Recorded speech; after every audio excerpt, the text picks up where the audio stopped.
Hi, my name is Sarah Moody. I am at the University of Alabama, and I'm going to tell you about my book published last year called Las Raras. First, however, I want to thank the people who put this marvelous workshop together. So thank you to Carlos Alaburda. Thank you to Ana Simon Alegre. I think this is a terrific idea, and I really appreciate you doing the work to put it together. I'm sorry I can't be there in person, although I will try to connect through virtual formats if possible. I am going to be in San Francisco for the span of LASA. So if anybody's available to get together, I would love that. I put my email at the end of the presentation. So I'm going to play this presentation and we can get started. Hopefully this is going to work. So as I said, my book is called Las Raras, Feminine Style, Intellectual Networks, and Women Writers During Spanish-American Modernismo.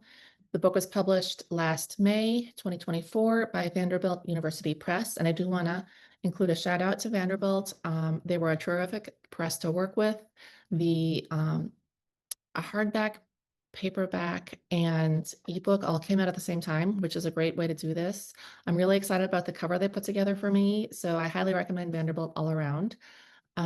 On the cover, we have an image of one of the writers that I examine more deeply in the book. Her name is Zoila Aurora Cáceres, and we're going to hear more about her very soon.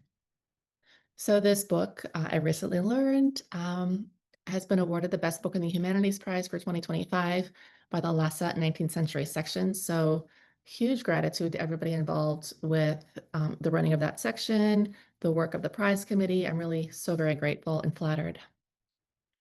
We're seeing here the table of contents. I have an introduction that I call The Missing Women of Modernismo, and then 5 chapters followed by a conclusion. The first 2 chapters sort of establish in more depth the idea of what I mean by a feminine aesthetic of modernismo.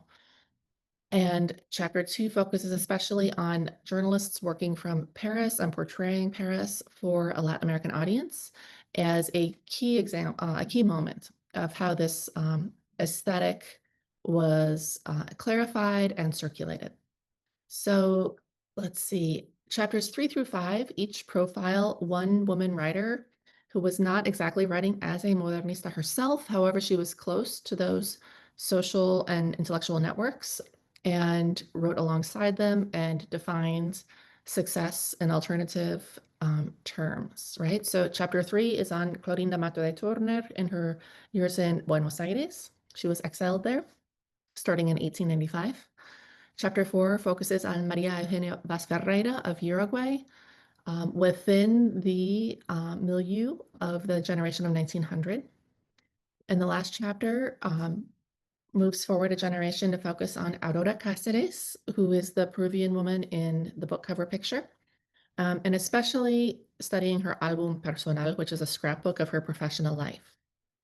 So here a bit about the introduction. I became interested in Modernismo years and years ago, reading Agostini alongside Darío, right? And Agostini taught me a lot about how to read Darío and other poets from their time.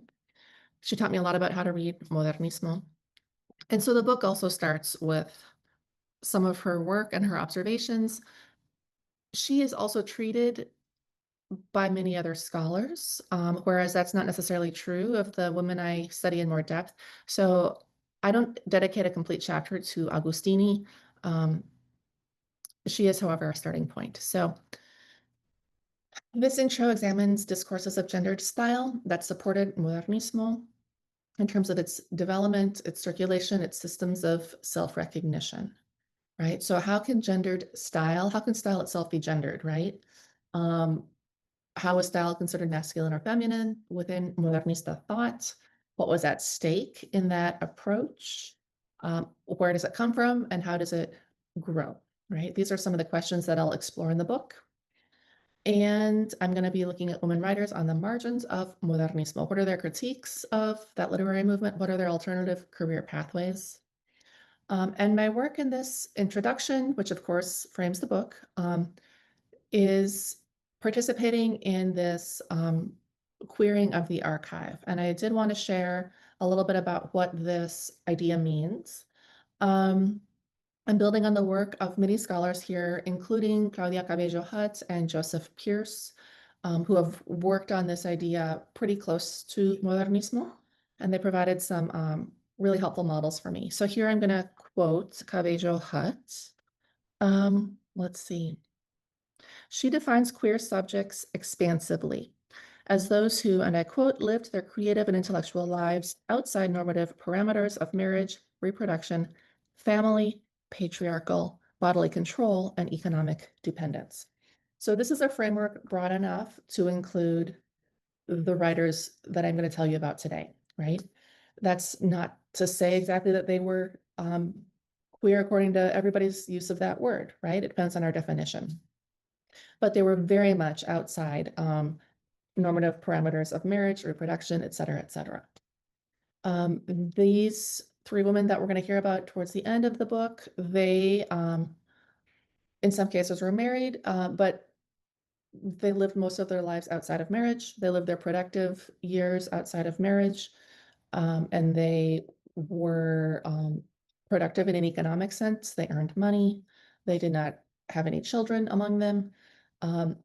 And that became one of the challenges related to an archival rescue, as we say, right? Because women are very easily lost to literary memory, right?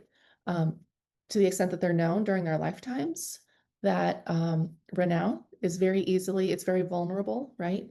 To the oblivion of an archive that is incomplete. So,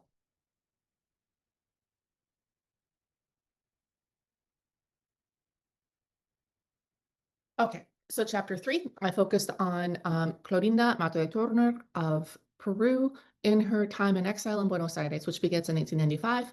She is the first woman to join the Ateneo de Buenos Aires. And on that occasion, she gives a speech titled Obreras del Pensamiento en América del Sur, which she then prints in her magazine that she was founding at the time, Bucaro Americano. This magazine would last for many years, which is exceptional given its time.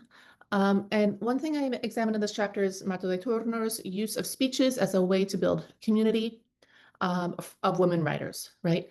So in her speech before the Ateneo, she's analyzing the role of women writers in South America and Central America. On another occasion, though, which has gone basically unanalyzed by scholars, she offered a speech over a woman writer's tomb, Lola La Rosa de Ansaldo, and then used that speech to print in Bucaro Americano, much as with Obreras del Pensamiento, right? So on that occasion, however, her audience was women and women writers, and she used that occasion to reflect on the difficulties of being a woman writer in her time and place. It was also an occasion to consider a genealogy of trans-Andean woman writers because nearby was the tomb of Juana Manuela Gorriti, who had, as an older woman, welcomed Mato into the world of women writers in Lima, Peru. And in Mato's own audience at the time was Aurora Cáceres, who would be sort of her protege. Cáceres was another Peruvian in exile in Buenos Aires at the time, and she published an article in Bucaro Americano, which we will see momentarily. Okay, I have to move fast here. Rareza María Eugenia Vaz Ferreira and Montevideo's generation of 1900. So Vaz Ferreira is a fascinating writer. She's a poet. She was a professor also in the Women's University in Montevideo. She was a professional woman who maintained herself and lived alone. She was never married. She existed within this context of cultural effervescence and radical politics. And one of the important movements of her milieu was synaculism, or the clustering together in associations among the artistic and literary elites, we'll call them, right? She was an exceptional writer who never really fit into those cliques. So illness defined her life experience. She was supposedly very solitary. She writes in one of her poems that she feels more like an artist than a woman. So these were roles that she saw as divorced from each other, mutually exclusive, and she identified more with the role of artist than with the role of woman. I say she was supposedly very solitary, though, because her archive did have some surprises. I traveled to Montevideo in 2015, and I really enjoyed that experience. Her papers are held at the Quinta Vaz Ferreira, which is her brother Carlos's family home of decades. And this material is now available online, so I encourage everybody to check it out through the Uruguayan National Library and the Quinta Vaz Ferreira, right? So some of the material that came to light for me in her archive, it includes a very apparently close relationship with Mario Cimetto. And so we don't have the notes that Vaz Ferreira would have written in response to his, but we have the notes that he sent and which she saved, and there is some agency in that saving, right? She is participating in their exchange and what we have of their exchange just by the act of saving that material.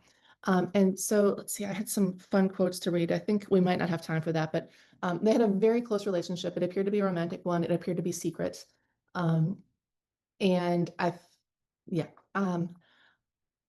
One of the interesting things about Vaz Ferreira is that the reading of her poetic work is largely overwhelmed by anecdotes, anecdotes of people who knew her and remembered, funny stories about this very eccentric and unusual writer, sort of established and sort of congealed a cultural memory of her. So in my reading of Vaz Ferreira, as well as of Agustini, I'm really walking a fine line between trying to understand that writer and her social circumstance, but not limit myself to what I can get from those anecdotes, which always seem very partial or biased to me.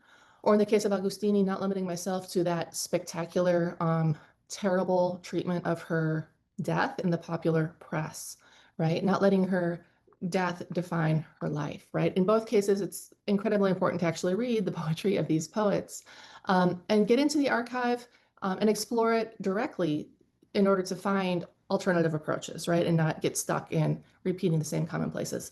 All right, we're gonna move on. Souvenirs, Aurora Cáceres in the album Personal as collection. So Cáceres was Peruvian. She was young at the time of being in Buenos Aires and knowing Mato de Turner there. She went on to have a long writerly career. She was very active and she was very good at strategizing and self-promotion and sort of navigating the market, so to speak.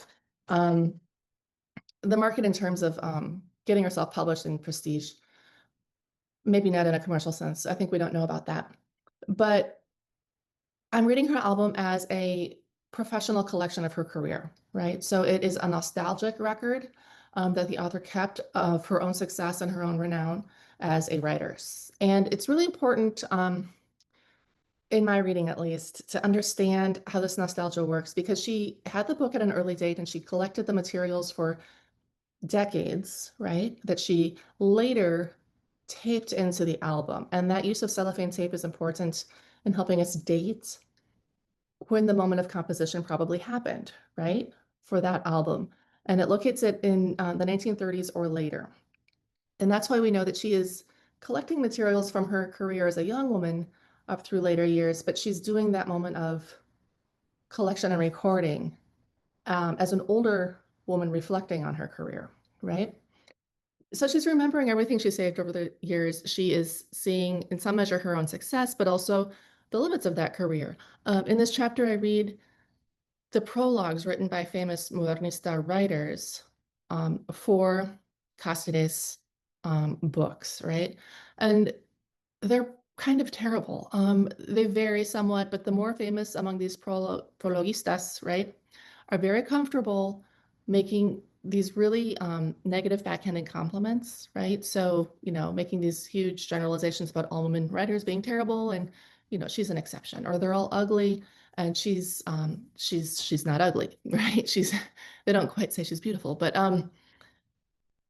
so in thinking about her being at the end of her career and reflecting on these earlier moments, right?